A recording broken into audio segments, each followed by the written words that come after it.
escuche esto, Dios fue recibido arriba en gloria. ¿Se puede leer así o no se puede leer? Claro, así es. ¿Qué hacemos? Vamos a oír la voz de Dios. Ya oramos, hermanos, siéntense, tengan la amabilidad. Bueno, ayer estuvimos haciendo la introducción de este tema y escuchando lo que los teólogos, filósofos y pensadores a través de los años han cuestionado sobre quién es el Hijo de Dios. Nosotros vamos a preguntarle a la palabra de Dios. Habrá que empezar diciendo que ningún lenguaje humano, ningún dialecto, ninguna lengua expresa a perfección lo que hay incluso en el pensamiento. Y es más, ningún idioma, por completo que sea, puede definir a Dios. Por lo tanto, todas las palabras que nosotros usemos son aproximaciones a una verdad, porque Dios es indefinible. Lo que sí queda claro es que nosotros somos monoteístas puros. Solo hay un Dios. Y ese monoteísmo puro nuestro se refleja en el sentido que no creemos en un Dios compuesto. Creemos en un Dios único, indivisible. Un Dios que tiene unicidad. Nosotros no comparamos a Dios con una fruta. Las frutas, algunos ejemplo, un aguacate. Un aguacate tiene cáscara, tiene pulpa y tiene semilla. Hay algunos que se atreven a decir que Dios se parece a una fruta, que Dios también tiene tres partes: Padre, Hijo y Espíritu Santo. Nosotros no decimos tal cosa. Hay otros que van más allá y dicen que Dios se parece a la Coca-Cola, en el sentido que la Coca-Cola es el contenido y el envase es el envase, el recipiente. Así que hacen diferencia entre lo que es el recipiente y el contenido. Y los dualistas creen eso. Creen que una cosa es el Padre y otra cosa es el Hijo. Y creen que el Padre se metió en un envase y que ese envase es el Hijo, y que por lo tanto el Hijo no es el Padre ni el Padre es el Hijo. Nosotros tampoco creemos eso. Nosotros, a la hora de definir a Dios, si nos piden un ejemplo, pudiéramos poner más bien el ejemplo del agua, porque el agua es una sola sustancia y el agua sí la puede usted ver en estado sólido, en estado líquido o en estado gaseoso, y es la misma. A eso es lo que se conoce como el modalismo. Modalismo es modalismo. Dios se ve de diferentes modos, como el agua, pero no quiere decir que sean ni dos sustancias distintas ni tres sustancias. Dios tiene unicidad pura. Ahora, ¿qué es lo que nosotros creemos? Cuando Dios se presenta en carne, ahora esa presentación en carne se constituye en la imagen visible del Dios invisible. En alguna parte se escribió alguna vez, escuchen, se dijo, y lo dijo alguno de nuestros grandes maestros, dijo: lo primero que Dios creó fue su imagen. Y esa imagen fue la que se hizo carne. Pero déjeme decirle que nosotros tampoco creemos eso. Nosotros no creemos que Dios hizo una imagen y que esa imagen que Dios creó fue la que se hizo carne, porque entonces sería otro ser. Eso no tiene sentido. Nosotros lo que creemos es que Dios se manifestó en carne. Y cuando Dios aparece en carne, ahora esa aparición en carne es la imagen visible del Dios invisible. Entonces no es que la imagen es la que fue y se expresó en carne, no, nosotros creemos que fue Dios el que se manifestó en carne. Entonces la imagen en este caso significa semejanza moral y el Hijo entonces ahí es esa imagen. Pero que quede claro, esa imagen que es lo que conocemos como el Hijo no es otro ser creado por Dios. No es otro ser creado. Aceptamos hijo conforme a lo que dice la Escritura. Dios se hizo hombre. Dios se hizo hombre. Dios se humanó. El plan de Dios se cumplió. Dios se manifestó. Es lo que ya se había prometido. Por eso es que Él dijo: yo soy en el Padre y el Padre en mí. Yo soy, no tanto yo estoy, yo soy. Como si fuera que el Padre estuviera metido en un envase, en un contenedor. Nosotros no enseñamos tal cosa. Ese Juan 14:10 establece una condición que no se limita a afirmar que el Padre es en Él, sino que Él es en el Padre. Amén. El ser denota permanencia. Entre tanto, el estar denota temporalidad. Así que nosotros creemos que Él es en el Padre. Ahora, lo que hay que decir acerca del Hijo, no hay que buscarlo por fuera de la palabra de Dios. En la misma palabra de Dios podemos averiguar qué dice del Hijo. ¿Qué dice del Hijo? Vamos a mirar Hebreos capítulo 1, porque ahí está clarísimo qué dice la misma Biblia acerca del Hijo. Uno hace mal yéndose a buscar en otras fuentes qué se dice por fuera del Hijo, porque encontrará toda clase de conceptos. Más bien preguntémosle a la misma palabra qué dice ella acerca del Hijo.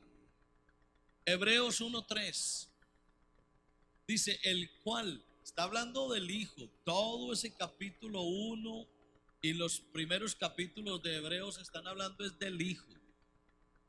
Hebreos 1:3 dice: el cual, siendo el resplandor de su gloria. Mire cómo presenta Hebreos al Hijo. Lo presenta como el resplandor de su gloria, como la imagen misma de su sustancia. Y en otras versiones dice: Él es la expresión exacta de su naturaleza, es la exacta expresión de su sustancia. Y luego en el verso 6, mire cómo habla del Hijo. Y otra vez cuando introduce al primogénito en el mundo dice: adórenle todos los ángeles de Dios. Imagínense. Del Hijo dice: adórenle todos los ángeles de Dios. Pero como si fuera poco, en el verso 8 dice: mas del Hijo dice: tu trono, oh Dios. Oiga cómo dice: mas del Hijo dice: tu trono, oh Dios, por el siglo del siglo, cetro de equidad es el cetro de tu reino. Y en el verso 10 dice, sigue hablando del Hijo, dice: y tú, oh Señor, en el principio fundaste la tierra y los cielos son obra de tus manos. Así que la misma palabra de Dios dice que el Hijo es Dios. Oiga eso, el Hijo es Dios. Nunca se le olvide. Dios ha hablado por su Hijo, o como dicen algunas versiones, Dios ha hablado en su Hijo, es decir, estando en esa condición de Hijo. Dios, habiendo hablado parcial y diversamente en otro tiempo a los padres por los profetas, al final de estos días nos ha hablado en el Hijo. En Cristo, cuando hablamos de Cristo, hablamos del Hijo. En Cristo, en el Hijo, habita toda la plenitud de Dios, todo su poder, sus atributos, porque Dios trasciende a su corporeidad. No podemos encerrar a Dios solamente en un cuerpo. Él tenía todo lo esencial estando corporalmente. Él es la fiel representación de su sustancia. El Hijo es la fiel representación de su ser real. Por eso, todo lo que hay en el Hijo es Dios. Escuche esa frase. Todo lo que hay en el Hijo es Dios. Por eso la pregunta, ¿quién se hizo carne? Dios. Pero si usted le pregunta a algunos, dirá, no, Dios no, el Hijo. Nosotros no creemos que el Hijo se manifestó en carne. Nosotros creemos es que Dios se manifestó en carne. Y cuando Dios se manifiesta en carne, se le llama el Hijo. Amén. Así que cuando Dios se manifiesta en carne, se le llama el Hijo. El verbo es la proyección de Dios que se hace tangible, es Dios mismo haciéndose tangible. A Dios nadie lo vio jamás. Que quede claro que nosotros creemos y la Biblia enseña que Dios se hizo hombre. Lo importante es creer en Dios manifestado como humano. Algunos dirán que no, que Dios no se pudo hacer humano, porque ser humano es ser pecador. No es cierto. Ser humano no es ser pecador. Adán es un ejemplo. Él consiguió ser pecador después. Adán primero fue un ser humano sin pecado y después se hizo pecador. Así que ser humano no es equivalente a ser pecador. Por eso Cristo está emparentado con alguien que tiene herencia pecadora. Cristo cogió del humus, de esa materia humana, pero no nació en pecado. Él es el postrer Adán. Con respecto a que el pecado se transmite por la sangre, tenemos que decir que eso no es cierto. El pecado no se transmite por la sangre. No se transmite genéticamente a través de la sangre el pecado. Cuando el apóstol Pedro dice la vana manera de vivir, la cual recibimos de nuestros padres, no se refiere a una herencia genética de pecado, sino a una conducta social en la que hemos vivido. El pecado es una imputación, es una condición espiritual. Y por eso es que usted no puede poner a correr por las venas y arterias una imputación.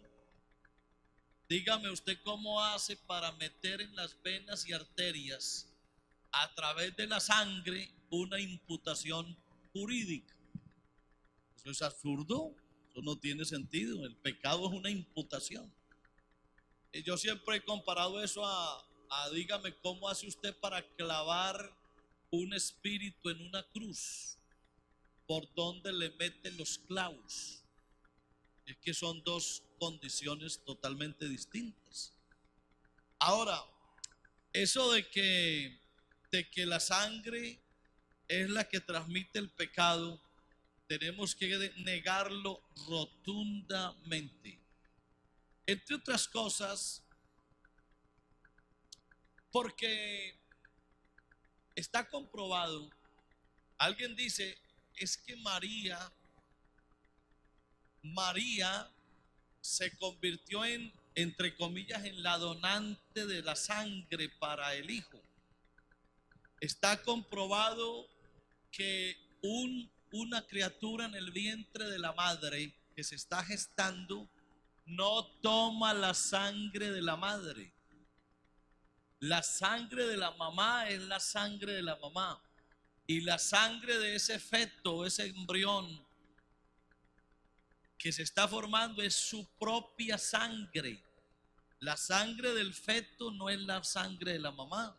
La mamá no le da sangre a esa criatura. La mamá le transmite unos genes, una información genética, pero no le transmite su propia sangre. La sangre de la mamá es una y la sangre del bebé es otra. Por eso no se puede decir que la sangre de Jesucristo es la sangre de María. Él se propició un cuerpo que también tiene su propia sangre. Por eso dice que Él nos compró con su propia sangre.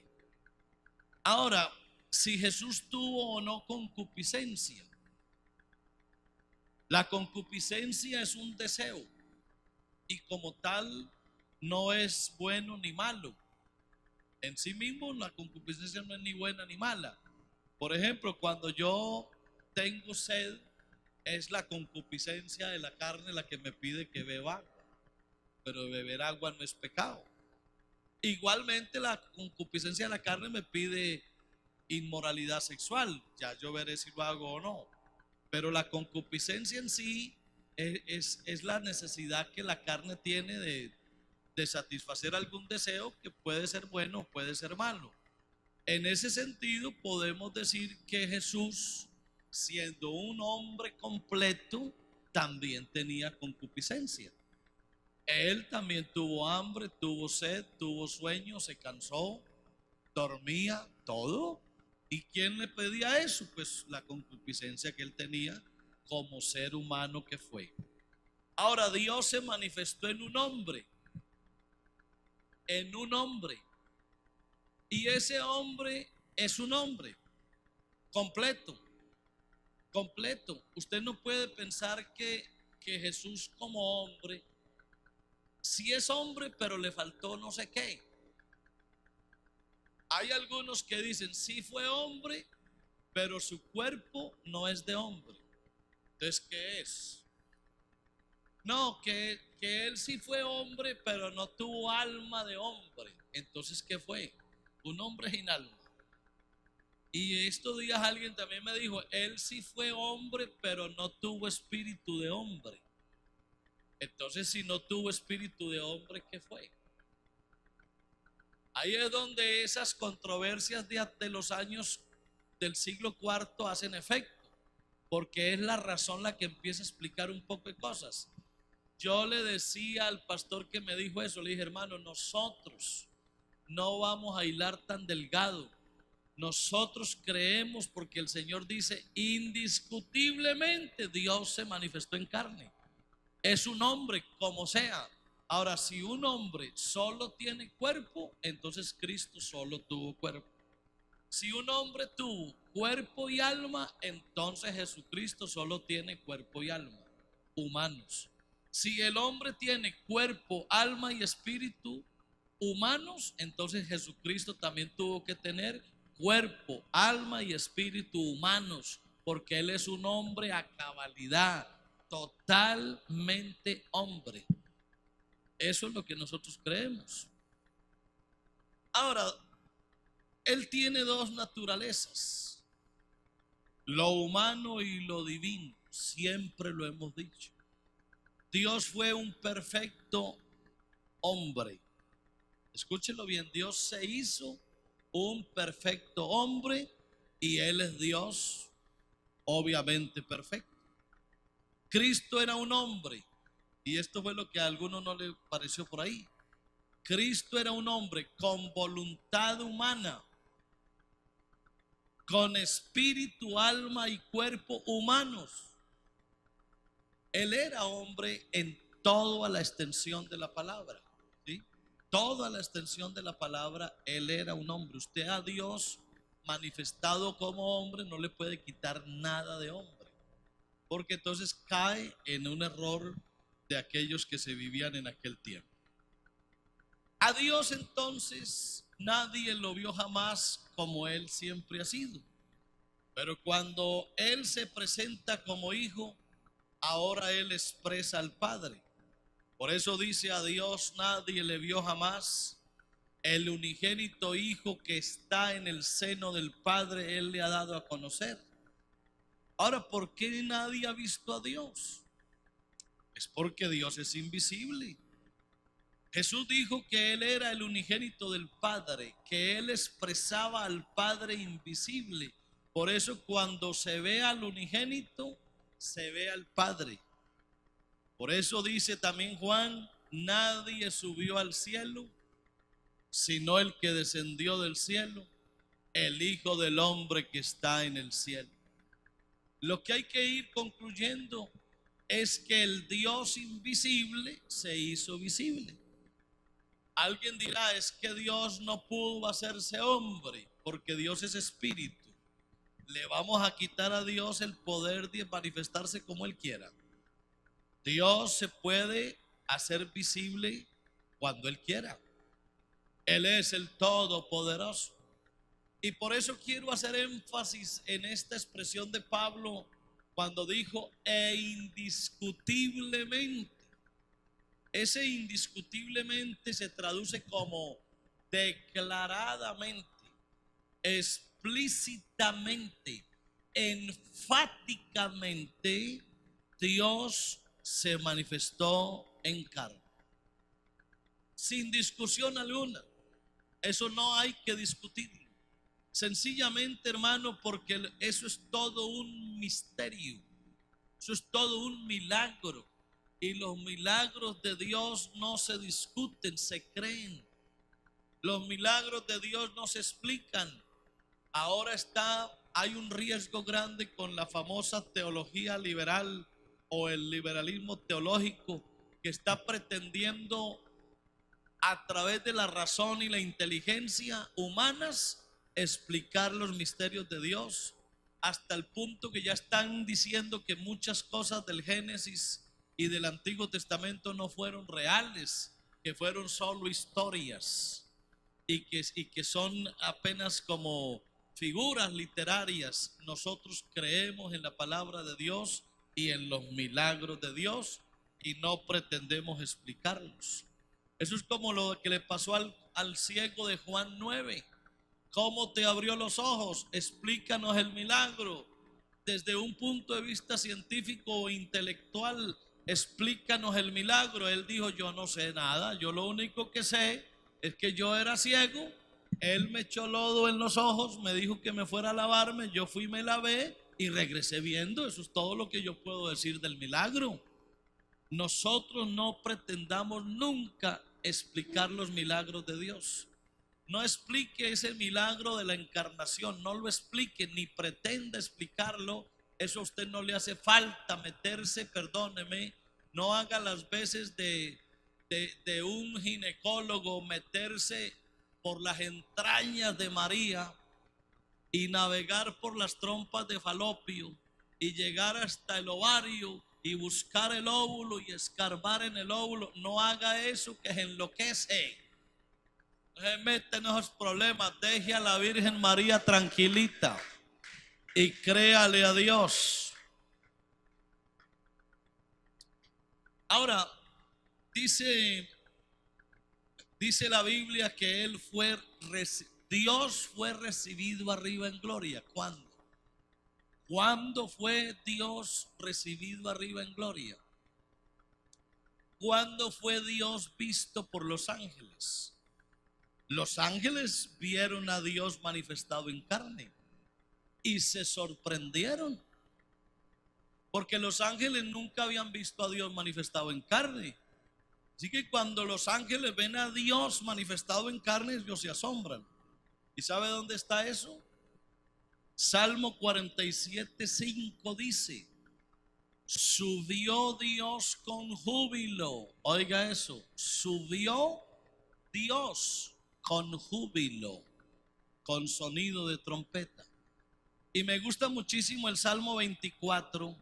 Mire usted a ver si estamos de acuerdo o no, en donde se presenta claramente cómo los ángeles, para que se cumpla ese visto de los ángeles. Dice el Salmo 24, verso 7. Esto es una escena en el cielo, una escena en el cielo. Dice, se oye una voz en el cielo, esto es como un poema, una voz en el cielo que dice: alzad, oh puertas, vuestras cabezas, y alzaos vosotras puertas eternas, y entrará ¿quién? Y si viene entrando es porque ¿qué? Porque viene subiendo. ¿Y de dónde viene subiendo? Dice, y los ángeles que están allá oyen esa frase y preguntan: ¿quién es este Rey de Gloria? A ellos les parece extraño. ¿Quién es este Rey de Gloria?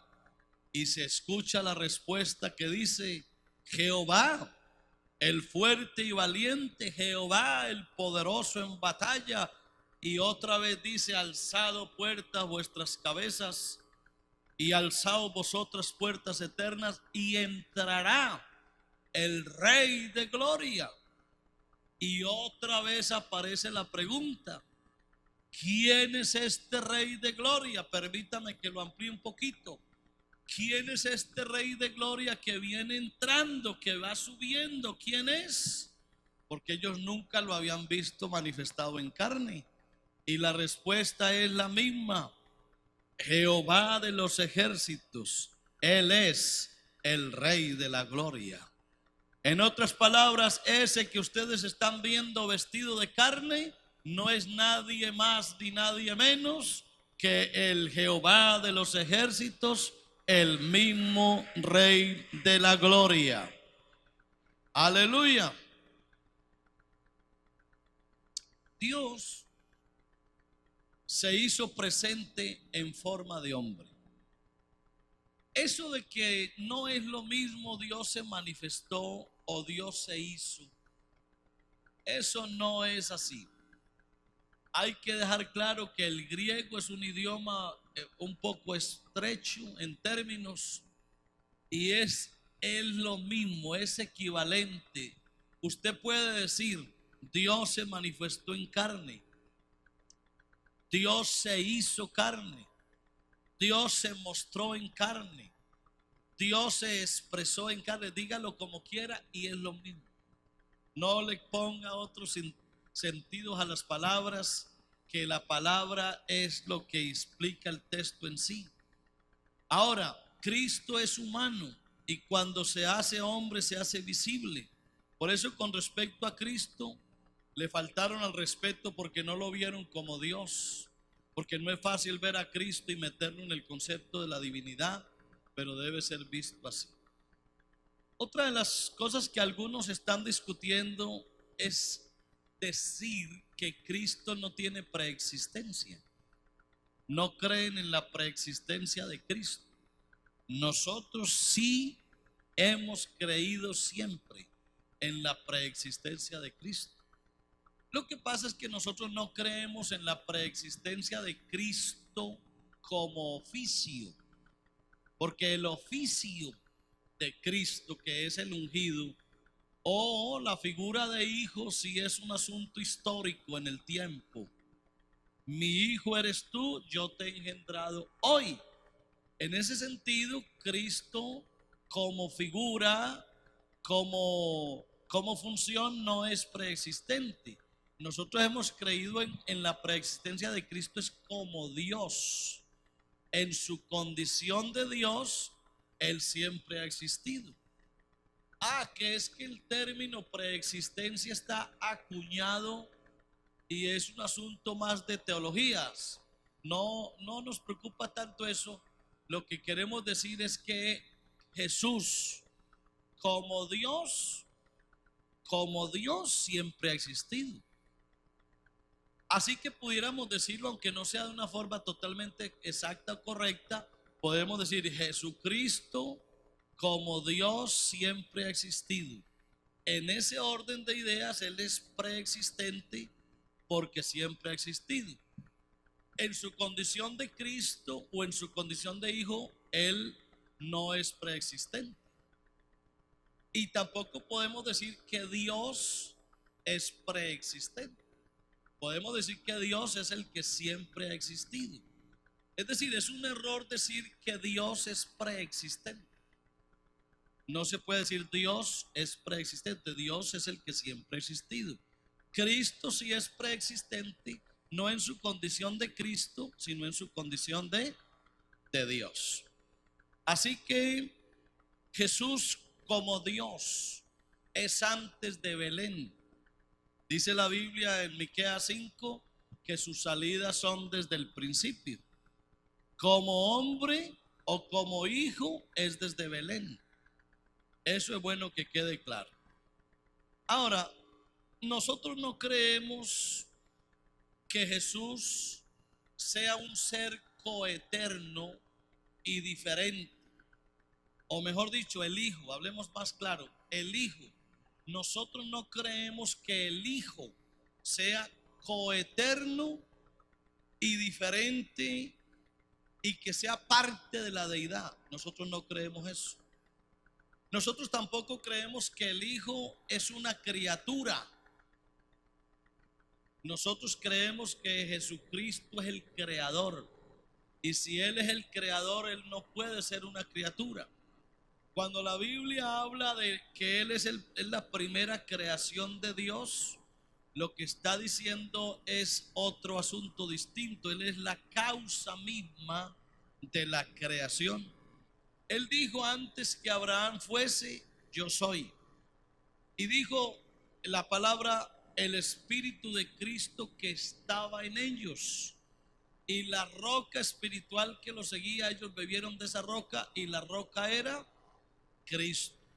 Por eso, como hombre dije, empezó en Belén, pero como Dios es eterno y para Él no hay presente, ni pasado, ni futuro. En el Antiguo Testamento, ¿a quién se esperaba? Isaías dice claramente, y un solo texto de Isaías 9:6 expresa las dos facetas de Dios. Un niño nos es nacido, hijo nos es dado. Mire cómo lo presenta, como niño y como hijo. Pero en el mismo versículo dice quién es ese niño y quién es ese hijo. Ese mismo niño y ese mismo hijo es el Padre eterno, es el Dios fuerte y el Padre eterno. Por eso no hay lugar para discutir lo que está claramente expresado. Nosotros creemos que el Hijo es el Padre. Escúchelo bien. Creemos que el Hijo es el Padre. La Biblia dice que estamos en el verdadero, en su Hijo Jesucristo. Este es el verdadero Dios y la vida eterna. Así que si Cristo, hermano, escuche, si Cristo no es el Padre, entonces no es Dios. Y si Cristo no es Dios, apaga y vámonos, mi querido hermano, porque esto se acabó. Juan el Bautista le está preparando el camino, no es tanto al Hijo como tal, sino al Señor. Amén. Isaías 40 lo expresa. Y esa petición de Moisés que dije fue, muéstrame tu gloria. En ese momento fue imposible, pero a Felipe sí se le dijo, tanto tiempo hace que estoy con vosotros y no me has conocido, Felipe. El que me ha visto a mí, ha visto al Padre. Pablo enfrenta el hecho de minimizar a Cristo en sus epístolas. Y por eso en el contexto de Colosenses se está hablando de la preeminencia de Cristo. Ahí apunta más que a ser el primero al hecho que está sobre todo. Cristo está por sobre todo. Y Apocalipsis 3:14 habla del principio de la creación de Dios. no habla del ser, de ser el primer ser creado, sino que es el origen de la creación. Él es la causa de la creación. Por eso sin Él nada habría sido hecho. Y que quede claro, nosotros no creemos que el Hijo sea una criatura. Él es el creador. Ahora, Dios sí se hizo carne. Sin discusión alguna, Dios es espíritu. Eso no lo discutimos. Jesús lo dijo de manera clara e irrefutable. Dios por naturaleza es inmaterial, pero eso no implica que no se pueda materializar a voluntad. Porque hay algunos que están ya siendo muy osados y dicen, es que como Dios es espíritu, no puede ser carne, que Dios no es carne. ¿Y qué le impide a Dios materializarse? Dios se presentó como un ángel, como el ángel de Jehová en múltiples ocasiones. Y en el caso de la visita a Abraham, tenía forma de varón. Así que Dios tiene la capacidad de asumir una forma sin dejar de ser lo que Él es sustancialmente. Él usó teofanías, apariciones angelicales visibles, tangibles. Pero eso no le quita a Dios ser Dios. El hecho de que Dios se haya expresado en teofanías no quiere decir que él por ser espíritu no pudo materializarse en un momento dado. Ahora, cuando la Biblia habla del ángel de Jehová, se refiere a una teofanía, que es una manera de Dios mostrarse en determinadas circunstancias y de manera provisional. Ahora, Dios tiene la capacidad de materializarse de la misma manera que los ángeles. Por ejemplo, en el caso de Lot. Y hay que decir que una teofanía es una manifestación de Dios en la Biblia que es tangible para los sentidos humanos. Aquellas fueron teofanías de momento, ocasionales, provisionales, y nunca más volvieron a aparecer. Jesucristo no es una teofanía.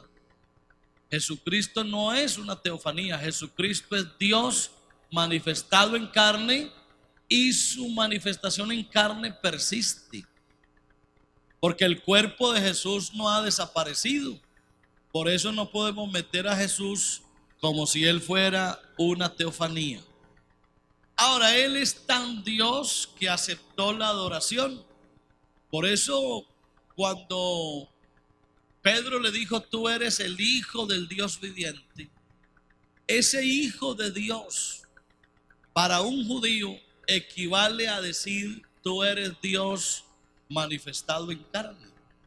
¿Quién dicen los hombres que es el Hijo del Hombre?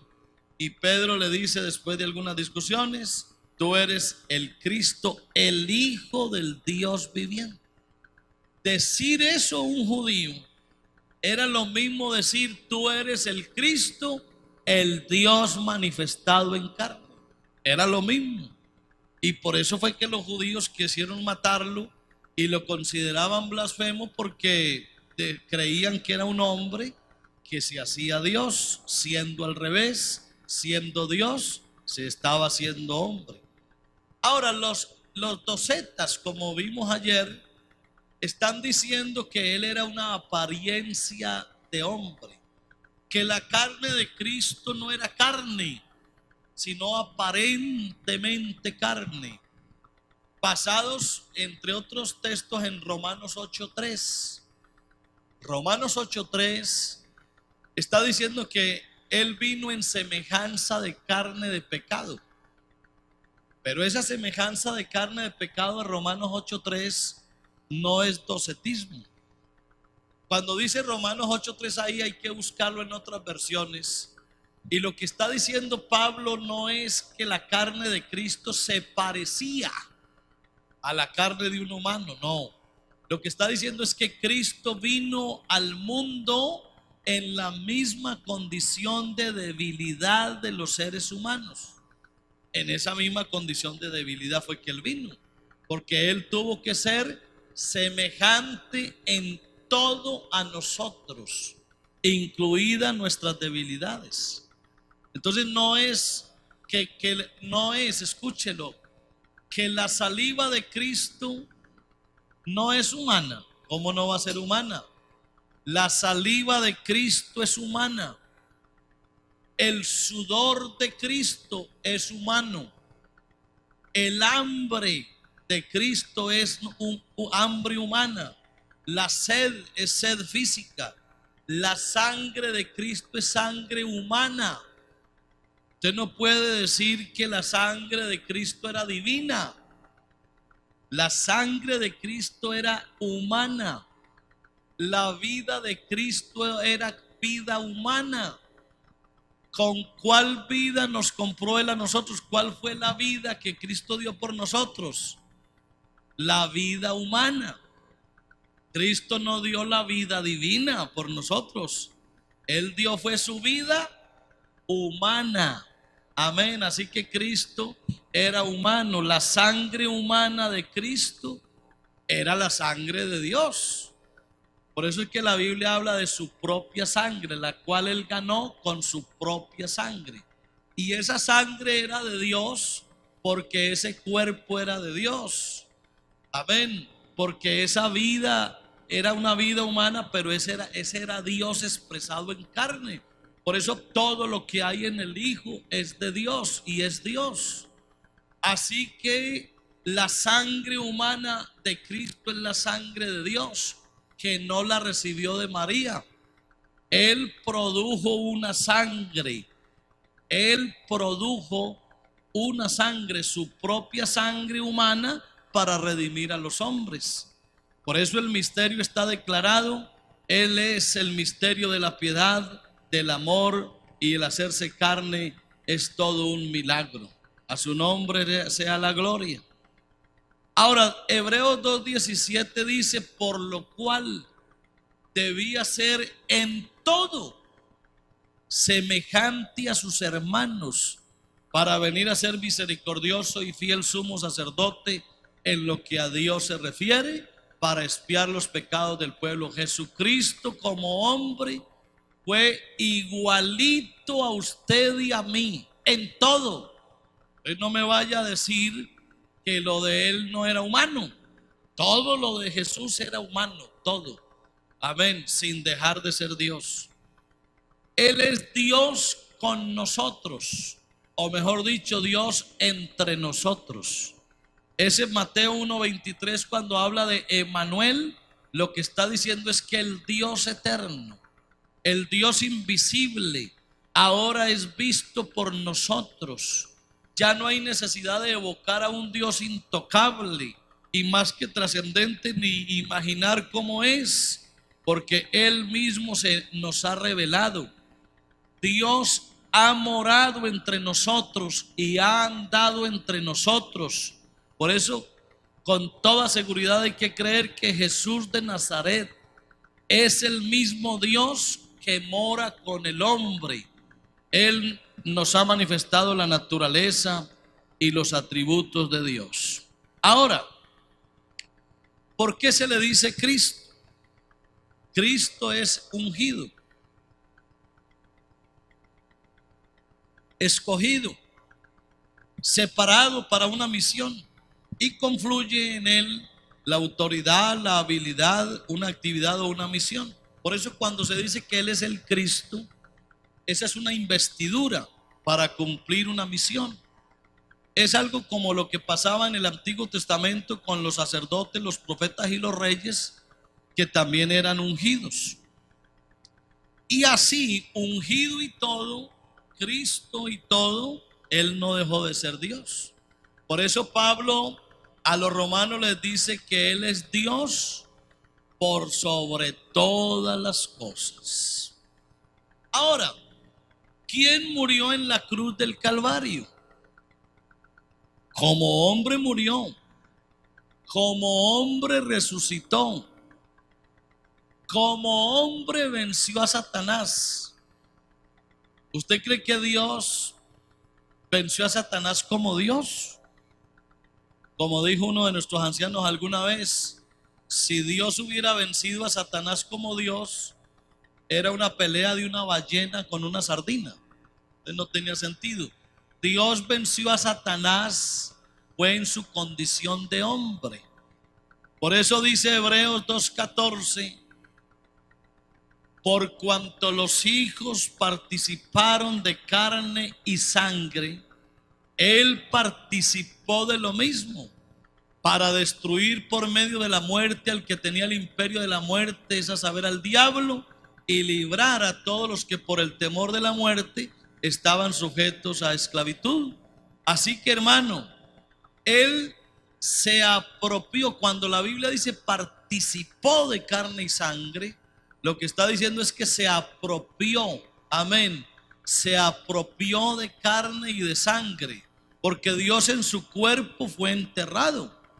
Ahora yo puedo decir que el cuerpo de Jesús es el cuerpo de Dios, porque fue que Él tomó ese cuerpo, Él se apropió de ese cuerpo, sabiendo que Él en su esencia como tal es espíritu, pero Él se apropió de un cuerpo. Ahora ese cuerpo no se corrompió porque era sin pecado. Y Dios tiene una doble ascendencia. En su forma de siervo, Él gustó la muerte, pero Dios dio su vida humana. Ahora Dios vive en esas dos naturalezas. Dios se reveló en un hombre, porque Dios es ambas naturalezas. No pretenda dividir a Cristo. Cristo no se debe dividir. Sí lo puede diferenciar. Él creció en estatura, en gracia y en sabiduría. Como hombre aprendió la obediencia, pero no puede usted tampoco anular, hermano, amén, ni su naturaleza divina ni su naturaleza humana. La divinidad no es discutible. Se puede decir que esas dos naturalezas se fundieron en una. Usted me puede preguntar, hermano Héctor, ¿y la unión hipostática? ¿Nosotros creemos en la unión hipostática? ¿Qué es la unión hipostática según algunos teólogos? Es la unión de dos sustancias, de dos esencias, la unión de dos hipóstasis. Por eso que ellos dicen que se llama la unión hipostática. ¿Qué es según ellos la unión hipostática? Que el Espíritu Santo se metió en María y se metió hasta el óvulo de María. Y ahí dentro del óvulo hubo una fusión, una mezcla, una unión de dos sustancias. Se unió el Espíritu de Santo con la carne de María. Y que de esa unión fue que salió el Hijo. Nosotros no creemos eso. No lo enseñamos así y no pretendemos enseñarlo así. Nosotros lo único que aseguramos es que Dios se proveyó un cuerpo. Entrando en el mundo dice, me preparaste cuerpo. Él sacó un cuerpo. Del vientre de María salió un cuerpo. Eso sí lo tenemos claro, pero no pretendemos asegurar que ese cuerpo Él lo haya tomado de María. Nosotros no enseñamos eso. Lo único que decimos es que Dios se proveyó un cuerpo y ese cuerpo es humano con toda la humanidad que usted pueda creer. Así que Él tenía que morir para redimir y lo hizo en su condición de carne. Escuche esta frase: Él infiltró la muerte para destruir a la muerte. Y la encarnación de Dios es un milagro inexplicable e indiscutible. Amén. Ahora voy a terminar presentándoles a ustedes, hermanos y hermanas, unos ejemplos de algunos textos en paralelo en diferentes versiones, y valga la oportunidad para recomendarles que cuando estudiemos la palabra tenga ojalá varias versiones de la Biblia. Usted sabe que la Biblia nuestra en castellano es una traducción de un lenguaje primitivo como era el griego, en el caso pues del Nuevo Testamento. Y es bueno que usted tome varias versiones. Y hay otra que se la recomiendo que se llama versión interlineal en griego. ¿Por qué? Porque como el Nuevo Testamento se escribió en griego, no hablemos del antiguo que es hebreo, pues, pero más que todo el nuevo. Usted debe, ojalá, tener una Biblia interlineal en griego para que se fije los términos griegos y su significado. Porque ahí es donde uno logra tener una concepción muy clara de cómo fue que tradujeron las diferentes versiones, de dónde tradujeron y cuál es la traducción que a nuestro juicio es la mejor. Les voy a poner varios ejemplos. Juan 1:1 y Juan 1:14. Dice en la versión Reina Valera, que es la que nosotros usamos hoy del 60. Dice: en el principio era el verbo, y el verbo era con Dios, y el verbo era Dios. Y en el verso 14 dice: y aquel verbo fue hecho carne y habitó entre nosotros y vimos su gloria. Hay algunos que, como no toman sino la versión Reina Valera del 60, están diciendo una barbaridad. La barbaridad que dicen es que el que se hizo carne no fue Dios, sino el verbo, que fue el verbo, como si el verbo fuera una cosa distinta de Dios. Hermano, el verbo es el mismo Dios, como la sabiduría de Proverbios 8. Proverbios 8, ¿quién es esa sabiduría? Es Dios. Entonces usted no puede decir que es que la sabiduría es un ser distinto a Dios. Esa sabiduría es Dios mismo, es una forma de exponerlo en el texto. El verbo es Dios mismo. El verbo es la misma palabra y la palabra es Dios. Escuche cómo dice la versión Reina Valera contemporánea. Escuche, la Reina Valera contemporánea dice: en el principio ya existía la palabra estaba con Dios, y escuche, y Dios mismo era la palabra.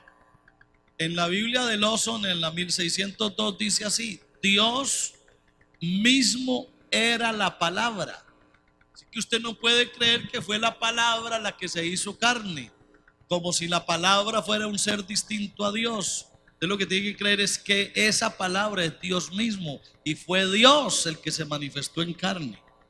En la traducción en lenguaje actual dice: aquel que es la palabra. Oiga como dice la TLA: aquel que es la palabra habitó entre nosotros y fue como uno de nosotros. Y en el griego, hermano, sorpréndase cómo dice el griego. Ese mismo texto en el griego dice: y la palabra carne llegó a ser. Oiga qué hermoso ese griego. Y la palabra carne llegó a ser. Por allá lo están poniendo, gracias. Aquel que es la palabra habitó entre nosotros y fue como uno de nosotros. Miren, ahí no dice que la palabra fue, no, aquel que es la palabra fue el que habitó entre nosotros. Ese vocablo logos tiene esa explicación con respecto a Dios. Así que el logos es Dios mismo. Dios es el origen y la verdad de todas las cosas. Es el supremo creador, quien por el poder de su palabra creó todas las cosas. Amén. Así que el verbo se hizo carne. Es lo mismo decir, escuche, es lo mismo decir se hizo a llegar a ser, a manifestarse, a hacerse, a aparecer, a convertirse. O sea que usted puede decir: Dios llegó a ser carne, Dios se manifestó en carne, Dios apareció en carne, Dios se convirtió en carne. Todo eso se puede decir y es lo mismo. Por eso, según el mismo significado de la palabra que se toma en el contexto, se puede entender que la palabra, quien es Dios mismo, llegó acero se hizo carne, es decir, alcanzó ese estado. Y cuando dice habitó entre nosotros, cuando dice y habitó entre nosotros, hay que entender cómo habitar, morar o poner su tabernáculo.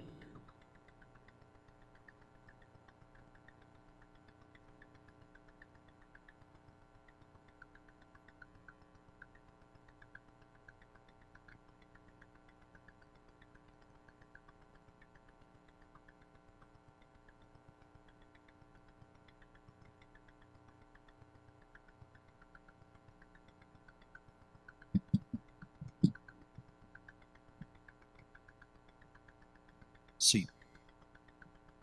Cuando dice que habitó entre nosotros, nosotros no creemos que Dios se metió en un contenedor, porque hay quienes están diciendo que el Hijo es el contenedor del Padre, como si el Padre se hubiera metido en un envase, o como si Dios se hubiera puesto una chaqueta. Nosotros no creemos que Dios se puso una chaqueta. Nosotros creemos que Dios se manifestó en carne, que Él asumió esa condición humana a plenitud y vivió una vida completamente humana, exceptuando pues que jamás Él pecó. Jesucristo experimentó ser hombre sin dejar de ser Dios, y es por ello que hay varios pasajes que así lo demuestran. Ahora, hay otros textos por aquí. Filipenses 2, ese es espectacular, hermano. Filipenses 2, del 6 al 8. En la Reina Valera del 60 dice, el cual siendo en forma de Dios. Y más abajo dice, y estando en la condición de hombre. Cuando uno mira ese Filipenses 2, versos 6 al 8, en la Biblia latinoamericana dice, existía en forma de Dios y hallándose ahora en forma de hombre. La misma palabra la usa para estar en forma de Dios como estar en forma de hombre. O sea, son modos de Dios. En la traducción en lenguaje actual dice siempre fue igual a Dios, y en la Nueva Traducción Viviente dice nació como un ser humano cuando apareció en forma de hombre. La palabra forma es morfé, que se puede traducir como naturaleza también. Por eso Cristo era en forma de Dios, es decir, era de naturaleza divina, pues ese vocablo morfé puede traducir forma, naturaleza o aspecto. Así que podemos refutar la idea que Dios se hizo aparentemente hombre. Por el contrario, de la misma manera que siempre ha tenido naturaleza o morfé divina, adquirió naturaleza o morfé de siervo. En Hebreos 2:14, ya para ir cerrando, Hebreos 2:14 dice que por cuanto los hijos participaron de carne y sangre, él participó de lo mismo. En la Nueva Versión Internacional dice, él también compartió esa naturaleza humana. En la Nueva Traducción Viviente dice, se hizo de carne y sangre, pues solo como ser humano podía morir. Y en la traducción en lenguaje actual dice, se hizo igual a nosotros, solo así podía morir. Ese Romanos 8:3 fue el que yo les expliqué a ustedes ahorita, cuando dice que vino en semejanza de carne de pecado. En la traducción en lenguaje actual dice, vino tan débil como nosotros. En la Nueva Traducción Viviente dice, en un cuerpo como el que nosotros los pecadores tenemos. Y en la Nueva Versión Internacional dice, en condición semejante a nuestra condición de pecadores. En 1 Timoteo 3:16, Cristo vino al mundo como ser humano, Cristo fue revelado en un cuerpo humano. Colosenses 2:9 dice, Cristo es completamente igual a Dios, la plenitud de la naturaleza humana corporalmente. En Hebreos 1:3 dice que Él es el resplandor de su gloria y la expresión exacta de su naturaleza. En Romanos 9:5 dice, según la naturaleza humana, nació Cristo, quien es Dios sobre todas las cosas. Y para terminar, hermano, póngase de pies, por favor. En el griego, esa conjunción y en muchas ocasiones no existe. Por ejemplo, en Colosenses 2:2, en la Reina Valera que nosotros usamos, dice: para que sean consolados sus corazones, unidos en amor, hasta alcanzar las riquezas de pleno entendimiento, a fin de conocer el misterio de Dios el Padre y de Cristo.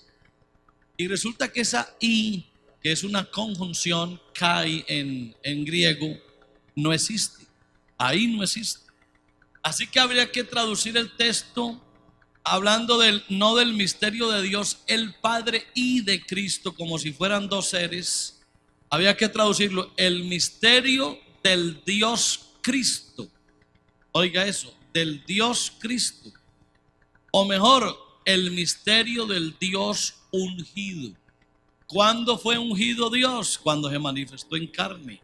¿Cuándo fue Cristo? Cuando se manifestó en carne. Y Tito 2, vamos a ponerlo aquí, hermano, en el pasaje por acá, si lo podemos ubicar. Tito 2:14. Y con esto cerramos. Tito 2:14 dice: aguardando la esperanza bienaventurada. 2:13. Aguardando la esperanza bienaventurada y la manifestación gloriosa de nuestro gran Dios y Salvador Jesucristo. ¿Sabe, hermano, que estaba yo leyendo eso en griego? La palabra gran o grande en griego es teo, es mega. Mega en griego es gran o grande. Y teos es Dios. Así que en el griego, ¿sabe cómo dice ese Tito 2:13? Dice: cuando se manifestará nuestro mega teos. Imagínense, así lo dice. Jesucristo es nuestro mega teos. Y a ese es al que usted y yo estamos esperando. A su nombre sea la gloria. A su nombre sea la gloria.